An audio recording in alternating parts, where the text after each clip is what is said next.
I really like these last two things that we're going into, even though they're not officially on the state core. Actually, electrochem is. What I like about this is you use it in everyday life. You're going to be using it, and you'll be able to understand why it's important, what are the pros, what are the cons. You're going to be voting pretty soon, and you need to take responsibility for what you're voting for. You need to know it. You need to not have things shade your view, like at the very first when I had you guys research, what about DHMO? Should we ban it? Should we not ban it? Do you remember what DHMO was? Dihydrogen monoxide, water. But I told you all the bad things about water and all the good things about water, and you had to make a decision, but I called it DHMO. You need to be able to know what people are trying to pull the wool over your eyes and what's true and what's not. So I think if you have a little basis of nuclear and electrochemistry, life will be a little bit better. So we're going to go through some things today with that. We're going to start with electrochemistry. Electrochemistry is all about what you do in modern life right now. Your calculators, your computers, your phones, your everything is run with electrochem. And we keep pushing the envelope of electrochem. We try and get batteries that last longer, that give more voltage, that do more things with less energy needed to make them. So we're going to go through these today. The first thing that we need to talk about is electron transfer. When we talk about electrochemistry, we're talking about electrons being transferred. Now the notes don't follow real close, so you're going to have to be careful and sort of watch with your notes what's going on. When we talk about electron transfer, we often talk about what's called redox reactions. Redox reactions are two things going on, reduction and oxidation. And we're going to explain those a little bit more in a minute. We are transferring electrons in redox reactions. We are moving electrons. And because we move electrons, we get what's called electricity or a current. That's why we call it electrochemistry. You guys, I'm not sure exactly what is all there, so we'll come back and do whatever we miss. Okay, so some terminologies that we need to know. Oxidation, I believe these are farther down in your page. I think we wrote them for you. So oxidation is loss of electrons by species. So loss of electrons, remember, are negative. So my charge becomes more positive. So if I'm oxidized, I think oxyclean. I become happier, cleaner. So I think positive. Okay? It is an increase in oxidation number and an increase in oxygen. Reduction means I'm gaining electrons. Remember, electrons are negative, so I become more and more negative. So I go from like a +4 to a +3. I'm becoming more negative. Okay, that's reduction.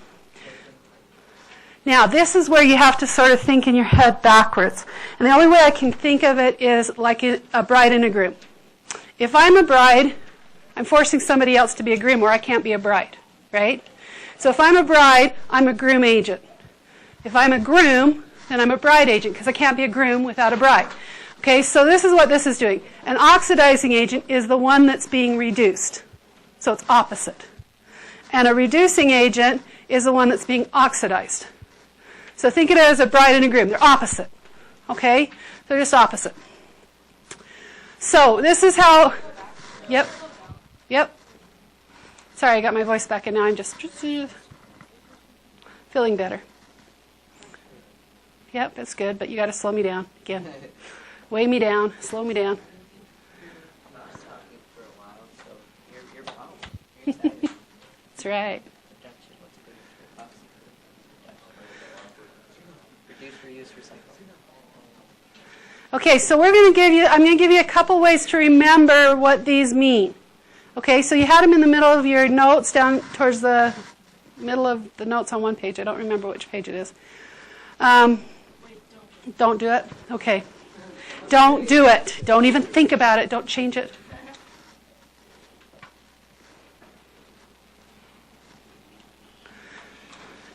And basically, just the first part of each of this is what you need to remember. Oxidation is loss of electrons. Reduction is gain of electrons. Oxidizing agent is the electron acceptor.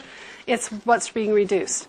Reducing agent donates electrons, becomes oxidized. We okay to go forward? Okay, so here's a way to remember it. I like this one. I know in the video I'm going to show you in just a little bit, he uses the other one, but I like this one. Leo the lion says, grr.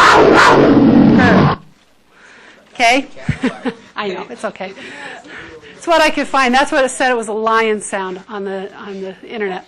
Okay, so Leo the lion says grr. Leo, loss of electrons is oxidation. Grr. Gain of electrons is reduction. So I like this one because it helps me remember what's what. There is another way you can do it. You can call it oil rig. Oxidation is loss, reduction is gain. But you got to remember of what? They're both of electrons. Okay, so I like this one because it tells me loss of electrons is oxidation and gain of electrons is reduction. Whatever one makes it easier for you to remember, use it. Gain of electrons is reduction. Gain of electrons is reduction. I think that's on your notes too, down at the bottom. First page. Okay? All right, oil rig I don't think is. So if you want to use oil rig, you're going to have to write it down. Oxidation is loss. Reduction is gain. But you got to remember it's electrons. Okay, I know it's sort of mixed up a little bit. It's okay. We'll go back and do some more notes. Okay, so when I do an oxidation reduction reaction, if I just put things together like water and iron, I'm going to get an oxidation reaction, which is rust, but I'm not going to get any electricity. I've got to separate the reactions. I've got to separate the oxidation and the reduction, and I've got to complete a circuit.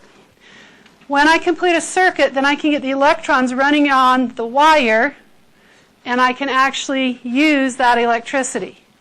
But if I just put it together and let it happen, I'm not going to be able to capture those electrons. Okay? Why study electrochemistry? We use it all the time. Okay, it's batteries, it's corrosion, it's production of all of those chemicals and more. It is in our body, so it's part of biochemistry. It's everywhere. Okay? We use electrons to think, to move, to do a lot of things. So when we talk about an electrochemical cell, we're talking about transferring electrons. So like giving an electron and taking electrons. So sort of like money. If I'm going to buy something, I have to give somebody money. I become less rich and they become more rich. Right? Okay? We call a cell that will happen on its own without us doing anything other than setting it up a voltaic or galvanic cell. That means it's going to give me voltage. Okay? Give me energy to work with. Now, we know, because we use our phones every day, that after a while, what happens to the phone battery? It heats up, it starts to die. Then we have to do what? How do we charge it? Plug it into the electrical current, right? So, if we have to plug it in to make it work, it's called an electrochemical cell. So while we're using our phone, we're using the voltaic part of the battery, but when we want to recharge it, force the reaction the other way, we have to plug it into the plug, okay, to the electricity. No, yes. It's all over, so I'm going to have to come back to the notes. Try and grab what you can from it. Batteries are an example of electrochemical cells. They're voltaic cells or galvanic cells. Batteries are examples of voltaic or galvanic cells. And as if I charge a battery, then it's an electrolytic cell. Okay? I'll come back at the very end of what we got today for you and recap real fast. Okay? But try and get as much as you can because we won't have a lot of time.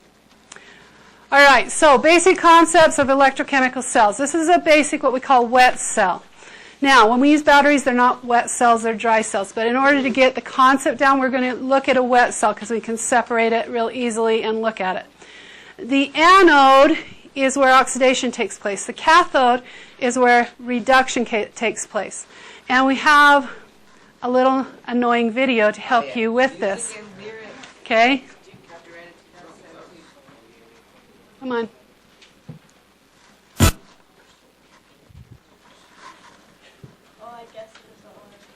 It wants me to watch it. I was too impatient. I clicked it twice.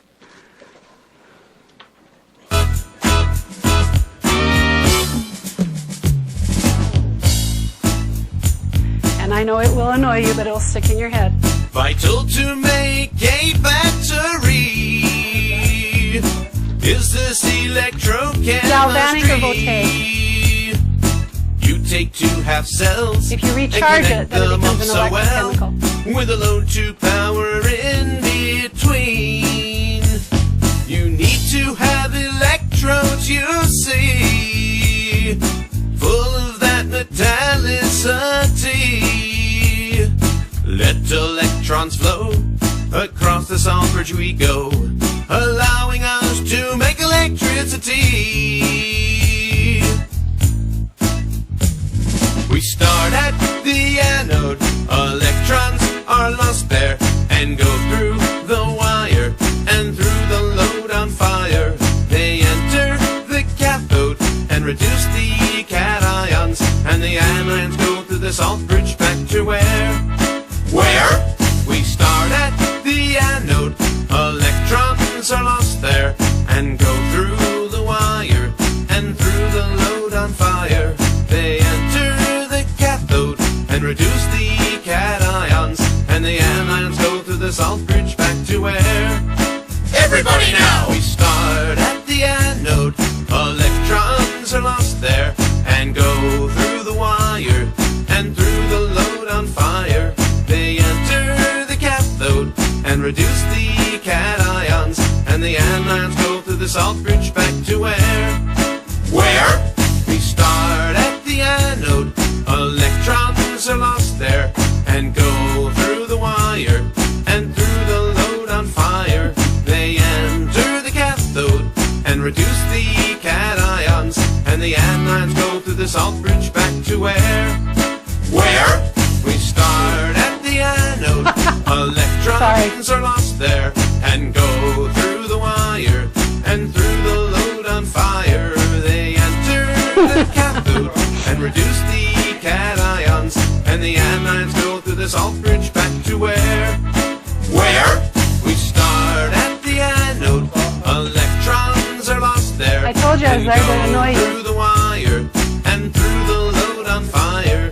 They enter the cathode and reduce the cations, and the anions go through the salt bridge back to where? Where? We start at the anode, electrons are lost there, and go through the wire This is programming and you. through the load on fire. They enter the cathode and reduce the cations, and the anions go through the salt bridge back to where? Where? We start at the anode, electrons are lost there, and go through the wire and through the load on fire. They enter the cathode and reduce the cations, and the anions go through the salt bridge back to where? Where? The anode! Okay, so I know that was to really annoy you, but what happens at the anode? If I lose electrons, what's happening? It travels through wire and then it goes to the cathode. Well, I'm becoming oxidized. Okay, so at the anode, we have oxidation occurring. And where do the electrons go? Through the wire, through the load on fire, to the cathode. What happens at the cathode? They grab a cation and reduce it, so we have reduction occurring. And then what happens? Not through the air, through the salt bridge. Okay, so we're going to go through a few things. Now, I know that really annoyed you, but it's in your head now. And every time I start singing that song, you're going to go, ah! But you'll remember it.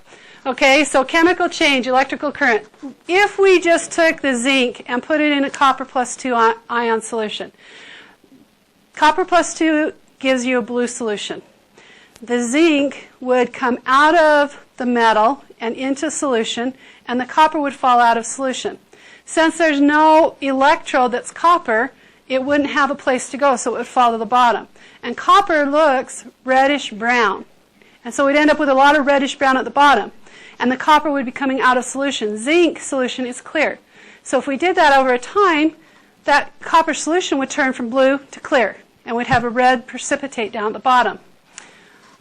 But we wouldn't be able to capture the electrons moving because it's all in one solution. Okay? So, the zinc would be oxidized and we get this equation for zinc. When we oxidize, we give off electrons. So we have what's called a half reaction here of zinc. We have the copper ions, which would be reduced by gaining those electrons and getting copper as a solid. Okay? So,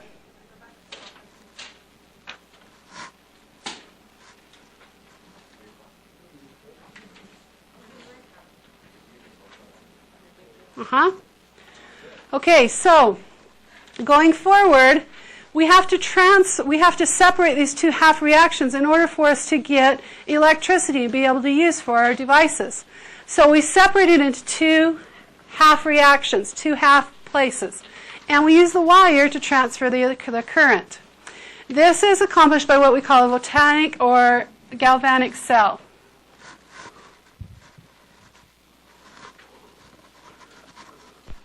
A galvanic cell is a spontaneous electrochemical cell in which electricity is produced by means of a spontaneous redox reaction. In this cell, zinc metal will be oxidized and copper 2+ ions will be reduced. To complete the electric circuit, the solutions must be connected by a conducting medium through which the cations and anions can move. This requirement is satisfied by a salt bridge, which in its simplest form is an inverted U-tube containing an inert electrolyte, such as sodium nitrate or potassium chloride, whose ions will not react with other ions in solution or with the electrodes. Notice what's happening to the At electrodes. the zinc electrode, zinc metal is oxidized, losing 2 electrons to produce zinc 2+ ions. At the copper electrode, copper 2+ ions are reduced, gaining 2 electrons to produce copper metal. Electrons flow from the zinc electrode to the copper electrode. The zinc electrode is dissolving to zinc 2+ ions over time, and copper metal is building up on the copper electrode. Click on one of the buttons to view that Okay, we're going to portion look at the zinc electrode. At the zinc electrode, zinc atoms are losing 2 electrons, forming zinc 2+ ions, which enter the solution. The 2 electrons lost by zinc metal flow through the wire to the copper electrode. Note, Okay. Now we're going to look at the copper electrode. electrons formed at the zinc electrode travel to the copper electrode. 2 electrons combine with each copper 2+ ion in solution to produce copper metal. Note that only copper 2+ ions are shown in solution. Other ions and water molecules are not shown to focus on the reduction of Okay, so what's happening is we're going to get more positive zinc plus 2 on the left side here, and that's going to build up over time. If we don't neutralize it, it will ruin the battery. Over here, we're taking copper plus 2 out of solution, so the nitrate here is becoming more negative, and this side's becoming more negative. If we didn't replenish it over time, it would also stop it. So we're going to talk about the salt The salt bridge. bridge contains sodium nitrate, which exists as sodium ions and nitrate ions in solution. As the zinc electrode is oxidized to zinc 2+, a positive charge builds in the solution due to the zinc 2+ ions. If this positive charge were not counterbalanced, the galvanic cell would cease to So it's function in a short counterbalancing period it of with time. the nitrate. The You see negative that? nitrate ions flow into Okay. the solution containing the So I'm going to go to the other salt bridge here. At the other salt The bridge, salt we're bridge taking the contains sodium positive nitrate, out. which So the exists as nitrates are sodium going away. ions and The nitrate sodium ions from the in salt bridge solution. is coming in to As balance out that copper ions negative in charge. solution are reduced to copper metal, Okay. positive ions are removed and a negative charge builds up in the solution. If this negative charge were not Oh, I counterbalanced, forgot the to galvanic cell would cease to stop function it. in a short period of time. The positive sodium and positive zinc 2+ ions flow into the solution containing the copper electrode, and the negative nitrate ions move in the opposite direction to Okay, we stop it. All right, so battery is, when we think of battery, we usually think of something that's going to give us a charge. That's what we're usually talking about, a voltaic or galvanic cell. In a voltaic or galvanic cell, we need to be able to label that. And when we come next time, we're going to do what's called a dry battery lab, so we can set it up and sort of see how they do a lot of different batteries. The time after that, we're going to actually make some batteries. Okay, so it'll be sort of fun and cool, and you get to figure out what metals work the best together, which ones don't work very well together. So, when you're looking at this, The easy way to remember it is the side that gives off the electrons we already know is the anode, right? Being run over by an ox is a negative experience, so anox negative. So this is how I remember it. Anode, oxidation occurs, it's the negative side of the battery. Okay? On the other side, we have the cathode, and if you remember red cat paws, and I think of this because if you have barn cats, they get mice and they bring them to you and give them to you as presents. They have red little paws. So reduction, cathode, it's the positive side of the battery. Okay? So if you look at it, zinc's giving off the electrons, copper's gaining them. All right? Now, in the salt bridge, the anions, which are the negative ions, head to the anode. The cations, which are the positive ions, head to the cathode. Okay, so if you just remember, anions to the anode, cations to the cathode. Okay? Would you grab your paper right here? The little half sheet that you picked up at the back. If you didn't pick one up, go pick one up real quick because we're going to be using it. This is gold. Do not lose this or you're going to be trying to find a place.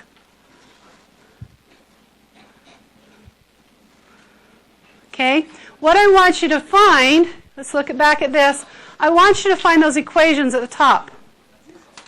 One of them might be flipped from what there is. Use your fingers, don't write on it, but use your fingers, find the top, find one of them and find the other one. Tell me which one's on top. Is zinc or the copper equation on top? Have both of them with your finger because we're going to be using them.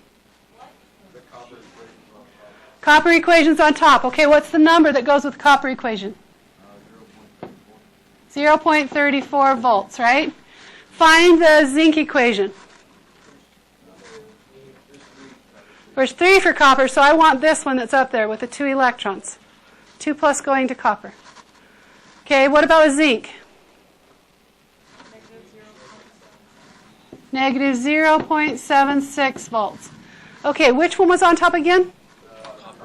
Copper. So this is all you have to do. Copper was on top, I put it on top, and I subtract it from zinc. And zinc was a negative, wasn't it? Yep.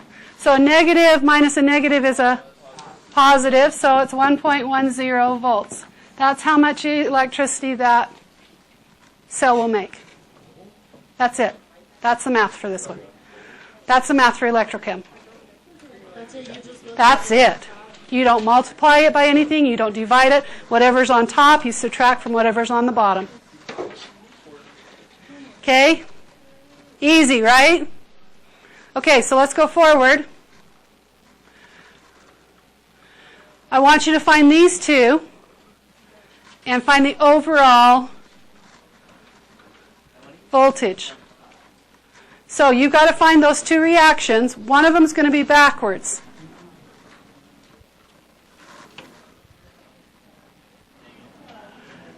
Which one of those 2 goes the right way? Which cadmium is the right way? So the one on top gets to stay the way it is on the chart. The one on the bottom, we actually flip the equation. The CD is the same.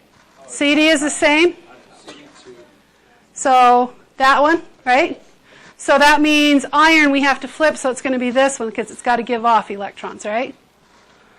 Okay, so what is the value for the CD? Negative 0.40 volts. Okay, what's the value for the iron?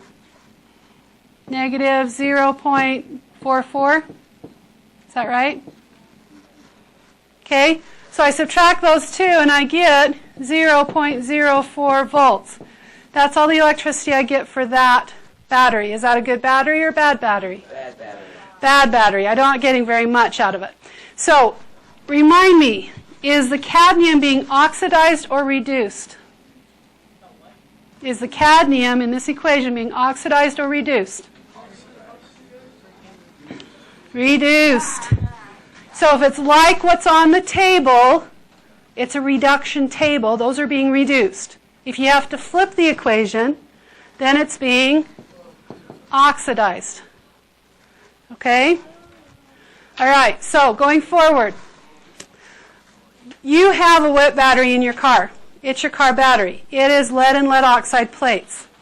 In order for that battery to keep working, those of you that know any kind of thing about cars, what do we have to have working in our car? There's one thing that if it goes out, the car will not run. After the battery, after we start it, and we stop it again, if I don't have this running while the car was running, then I can't get the car started again. Your alternator recharges the battery. Okay, so you have a battery. The battery's charge is used to start the car. If I don't have an alternator recharge the battery, then when I turn off the car, I don't have enough charge in my battery to start the car again. That's the process of the alternator. Okay, so it is a voltaic cell when it starts the car, or a galvanic cell when it starts the car, but while the car is running, it becomes an electrolytic cell. So it recharges the battery. Okay, does that make sense? Okay, so let's look at what a dry battery is. These are batteries that you're actually using. These are like dollar store batteries that are not very expensive. They call them alkali or dry cell. On these, you have a thin layer of zinc that's on the outside, just inside your plastic of the battery. That is your anode. Down the center, you have a carbon rod, and that's your cathode. Okay? This mess right in here is a paste. That's like the salt bridge. That lets the ions move. Okay? And then you've got a still cover on top and bottom. As we look at that, we have the anode, which is your zinc, and zinc is very common to be an anode. Okay? But on the cathode, we have ammonia. So if you've ever broken or had one of these break, the smell is an ammonia smell that you'll smell. Okay? They don't last very long. They're used and basically gone. This one's a little bit better when you get to like the Duracell batteries. You actually, the orange area in there is a brass, and it actually has two cathode rods, and then you have the zinc and the zinc oxide inside. And it has to occur in basic solution. So if you ever cracked it open or had a Duracell battery open up, it gives you this white powdery stuff that starts to eat and corrode the stuff. That's because it's a basic solution. Okay, your anode is still zinc. Your cathode this time, though, is magnesium oxide, or manganese oxide, manganese 4 oxide. It becomes manganese 3 oxide. We also have what's known as button batteries or mercury batteries. These are used in watches a lot. These, when you need to dispose of them, these are ones that you really have to be careful disposing of. These are what are causing a lot of our problems in our rivers and our streams and our watersheds, because people throw them away, they go to the landfill, and the mercury comes out of it. They're also ones that are very high on the poison scale for small kids, because if they swallow them because they're so small, but they have mercury in them. Mercury gets in the system of a kid, and it kills basically all the nerves. So this is a problem, but they give us a lot of energy for a little bit of stuff. So there's some things there, anode and cathode. We have the lead storage batteries that are found in our cars. These, you'll notice, have many plates. They're alternating lead and lead oxide plates. You have them in sulfuric acid. So sulfuric acid is like your medium, like your salt bridge, moving from one thing to the other. So lead and lead oxide. Nickel-cadmium batteries, these are your rechargeable batteries now. They have, if you'll notice, a lot of nickel cathode electrodes in here.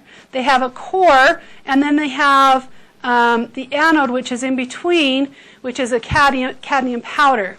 So they work a little bit differently. They have a negative and positive terminal, so they force it one way and another way to make it work.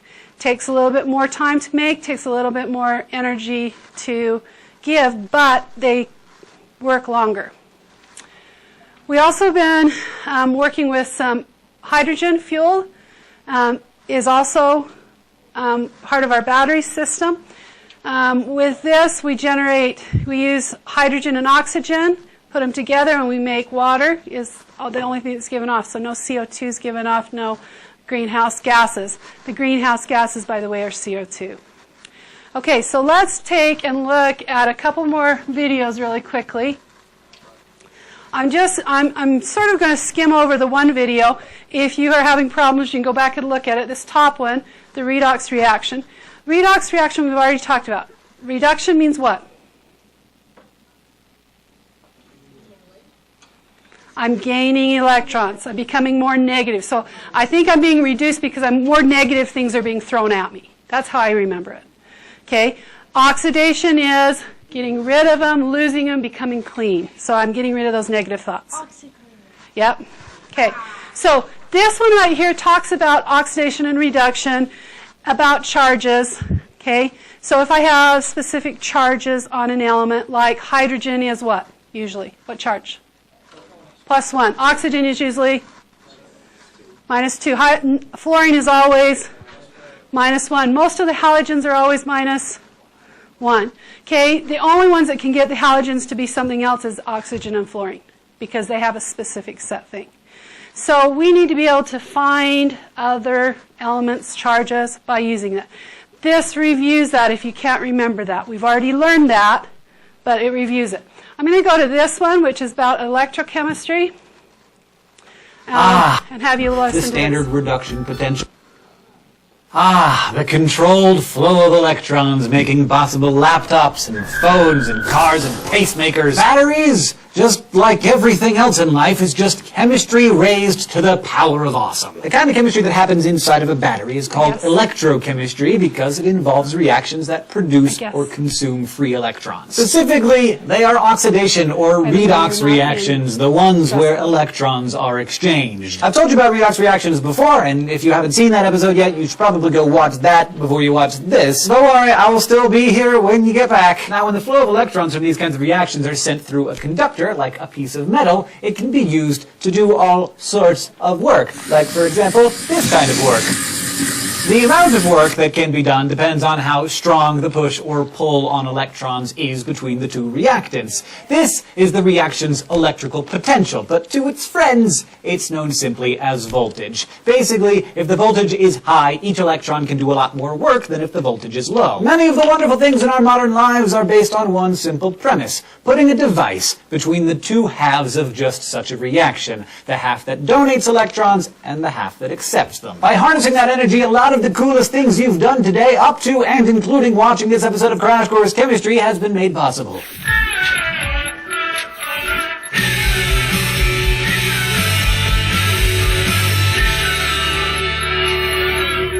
Part of what makes redox reactions so powerful and powerfully excellent is that they are complicated. Because in each reaction there's at least two things going on. There's a part of the reaction where the electrons are being released and another part where they're being eagerly demanded. So when we deal with electrochemistry, we usually think of reactions in terms of half reactions. Let's start with the typical redox reaction that happens in this alkaline battery as an example. In here, elemental zinc is going to react with manganese dioxide, also known as manganese 4 oxide, to produce manganese 3 oxide and zinc oxide. When you break this down into half reactions, first you have elemental zinc with an oxidation number of 0 being oxidized to zinc 2 ion. At the same time, manganese 4 is being reduced to manganese 3. When we balance the half reactions, we see that 2 electrons are released during the oxidation of each zinc atom, and 1 electron is consumed by each manganese 4 atom. The water and hydroxide ions, by the way, come from a solution of potassium hydroxide, which is a basic or alkaline compound, which is why we call these things alkaline batteries. Now, if each of these half reactions occurred in contact with the other one, they'd just spontaneously go to equilibrium, releasing energy as a bunch of heat, which wouldn't be very helpful. So batteries are designed to harness that energy by isolating the half reactions from each other. This allows excess electrons to build up in the negative terminal, called the cathode, while an electron vacuum of sorts occurs in the positive terminal, or the anode. Electrons can then cross from one half reaction to the other only when we connect the cathode and the anode of the battery via conductors, so the current can be used to do work, which I can do by licking this 9-volt battery. In these batteries, the zinc is in the center, surrounded by a layer of cellulose that allows ions to pass through. The manganese oxide is in the outer layer that surrounds the zinc core, but the cellulose barrier doesn't allow the zinc and the manganese to mix. Alkaline batteries are a type of galvanic cell, which is generally defined as an apparatus that generates electrical energy from a redox reaction. Here's another example of a galvanic cell, one where the interesting part is the flow of whole ions instead of the flow of electrons. In this case, wires connect metal rods that are suspended in a solution. They're the anode and cathode here. What's noteworthy is that the metal atoms are actually consumed. They're used up from the anode rod as they're oxidized, and the metal slowly wears away. Meanwhile, the opposite happens at the cathode rod, where metal ions from the solution gain electrons and precipitate onto the cathode as pure metal, gradually growing larger. The circuit is completed by the wire, but also by a salt bridge, which is often a U-shaped tube that contains a salt solution that allows the metal ions to go from the anode to the cathode. So, now you know how batteries work, developing and transferring a charge using electrochemistry. But before any redox reaction can be used to text your boyfriend or girlfriend or whatever, we need to know how much voltage it can generate. Fortunately, all of those amazing chemists who have come before us have done a lot of the work once again. The voltage generated by many half reactions is already known and can be found in most textbooks or online. And as I mentioned earlier, voltage is really just a way of expressing the electrical potential of each half reaction, the difference between the chemical demand for the electrons in one half versus the tendency to lose them in the other. These measurements are done at standard conditions, which we discussed in the enthalpy and entropy episodes, and by convention, they're written as if the substance is being reduced, not oxidized. For this reason, the value is known as the standard reduction potential of a substance. To see how reduction potentials work in half reactions and combine in an overall reaction, let's consider a galvanic cell where zinc is oxidized and copper ions are reduced. Keep in mind that potentials are determined at standard state, 25 degrees Celsius and 1 molar solutions of the copper and zinc ions. Our cell needs to be set up under the same conditions, or the voltage will be a bit different than expected. The half reactions show more clearly what the electrons are doing. We can see that the zinc is oxidized and the copper is reduced. Now, all standard reduction potentials are measured relative to the reduction of hydrogen ions to hydrogen gas, which is set at 0, just as a baseline. When copper is reduced, for example, it generates 0.34 volts more than hydrogen does. So we say its standard reduction potential is plus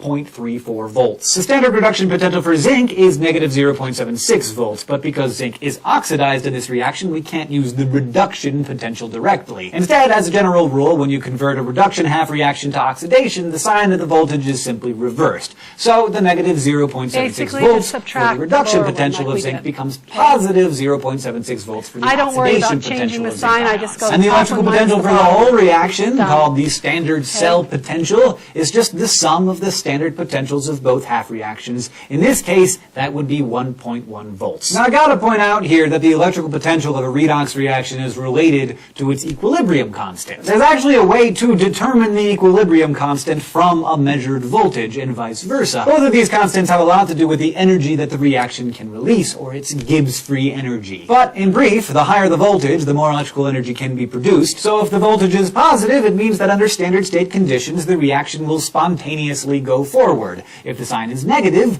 the reaction will proceed backward. And it totally makes sense when you think about it that reactions like this are used to make battery cells. The reactions in batteries need to be spontaneous because their whole purpose is to release energy, not consume it. So what if we don't want to power a phone or a laptop or a toy shuttle? What if instead we want to plate an iron car bumper with chrome? This cannot be done with a spontaneous reaction. Instead, a different electrochemical process is needed, one that you've probably heard of: electroplating. This is done by immersing an object in a solution that contains an excess of ions of the coating metal. A bar of the coating metal, in this case chromium, is used as the anode, and the item to be plated, the iron bumper, acts as the cathode. When an electric current is applied, a redox reaction occurs in the solution and atoms of of the coating metal are deposited on the cathode. This is essentially the opposite of a galvanic cell, known as an electrolytic cell, and it performs electrolysis, which uses electricity, electro, to do the breaking apart,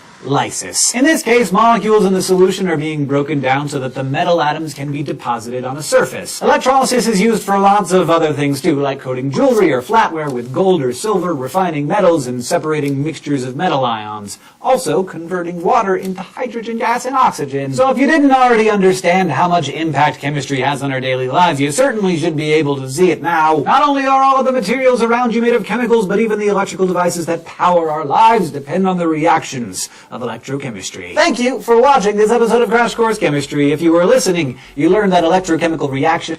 If you're listening, you learned all this stuff. Okay.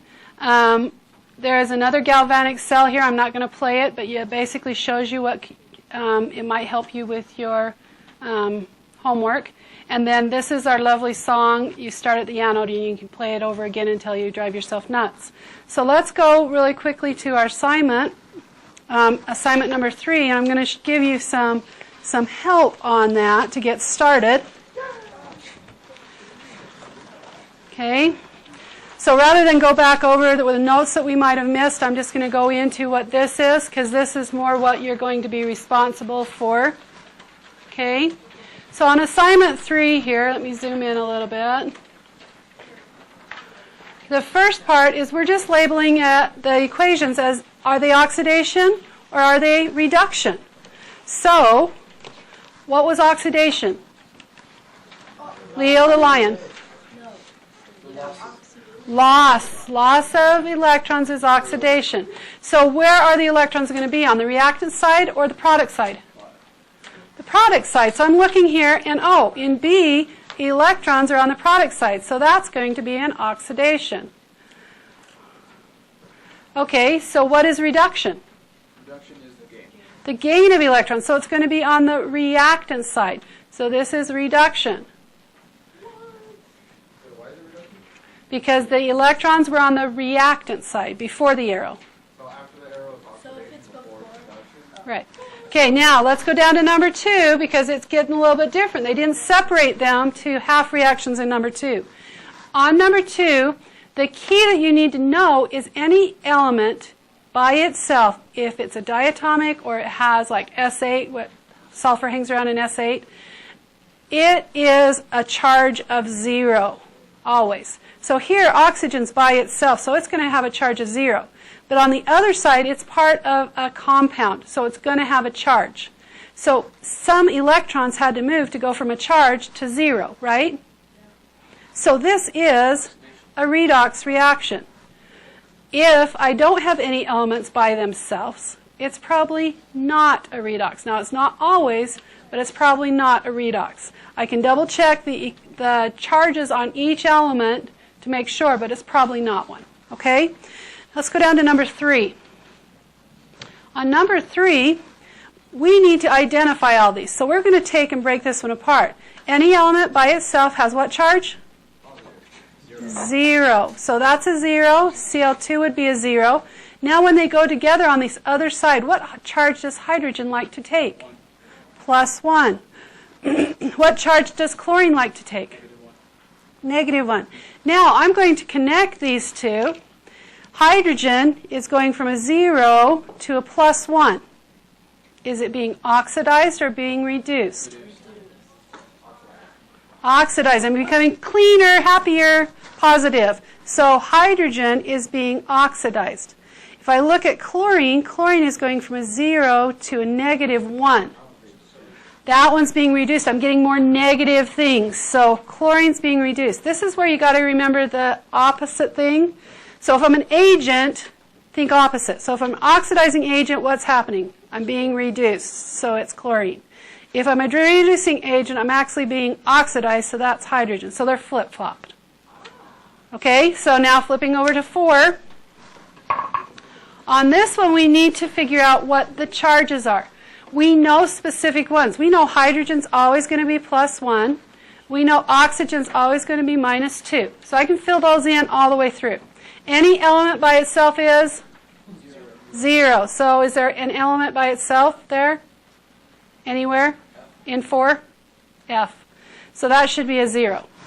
Okay, so going back up to this one, I don't know what bismuth is. Bismuth can be all kinds of funky, weird things. But I look here and I have 3 hydrogens, so I'm going to have basically a +3. And I have 3 oxygens. The 3 comes through. So 3 times -2 is a -6. I know all of these have to add together to equal 0. We've done this before.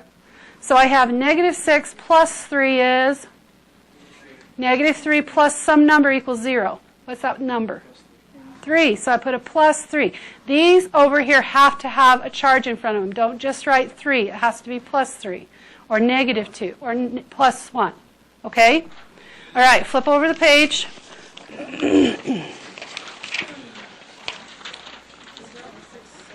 This one is where you're going to use your little half sheet of paper.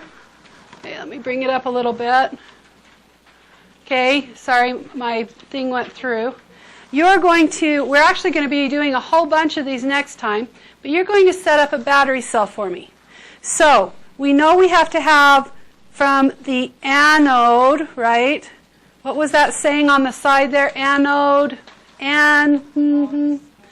ox negative. Getting run over by an ox is a negative experience. So anode, ox was what? Oxidation.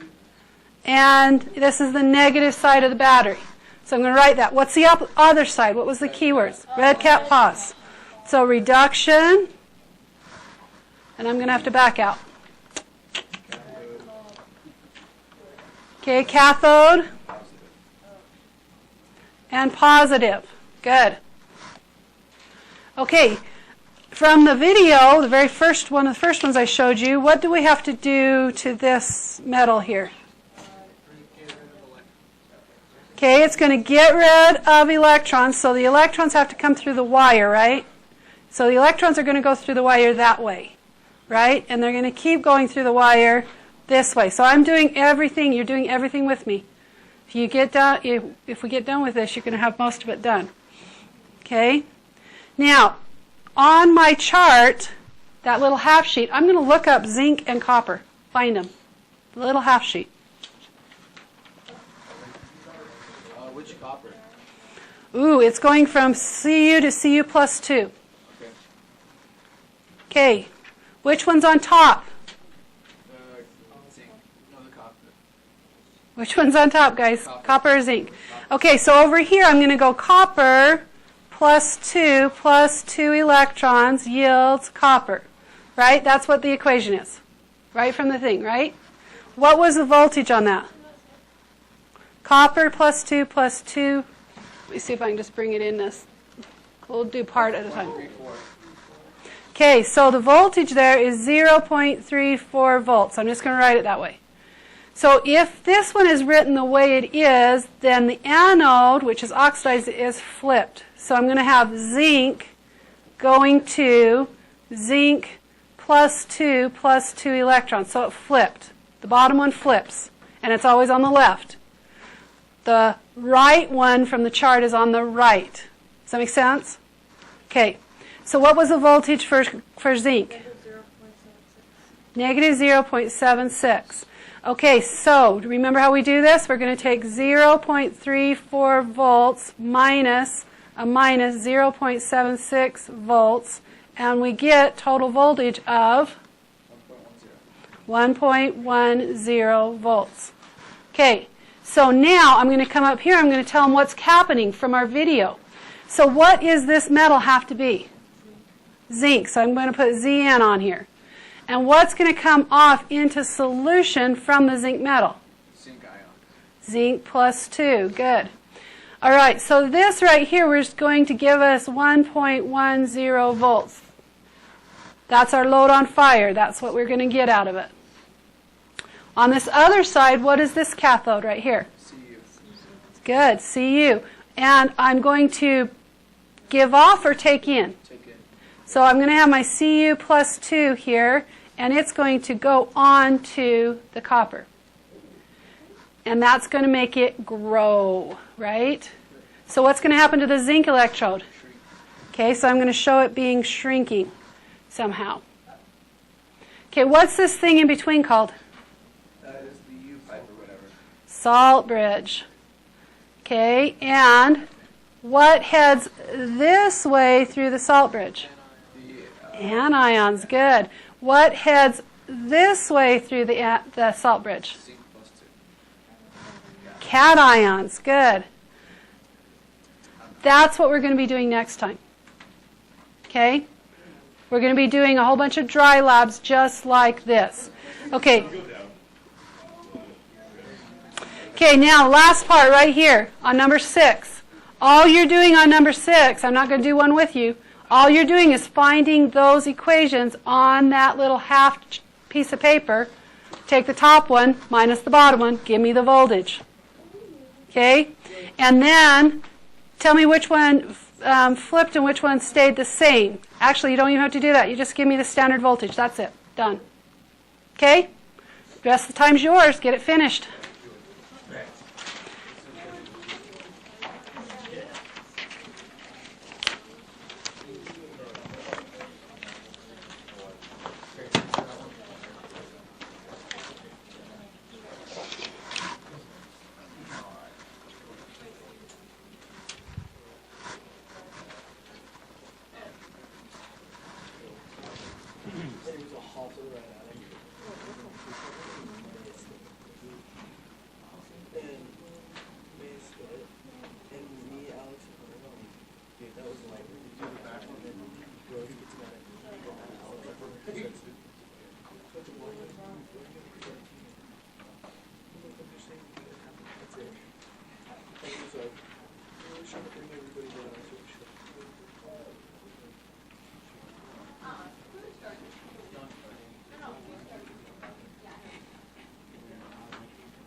Not. Or no.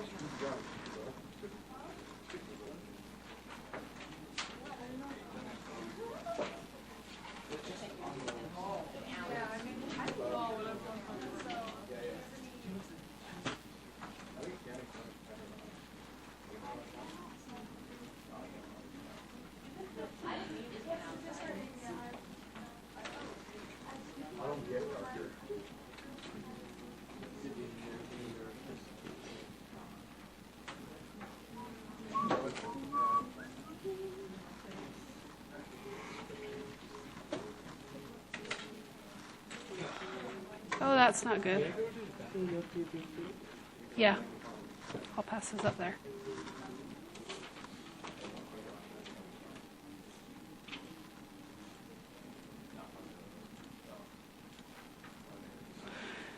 Oh, fiddle.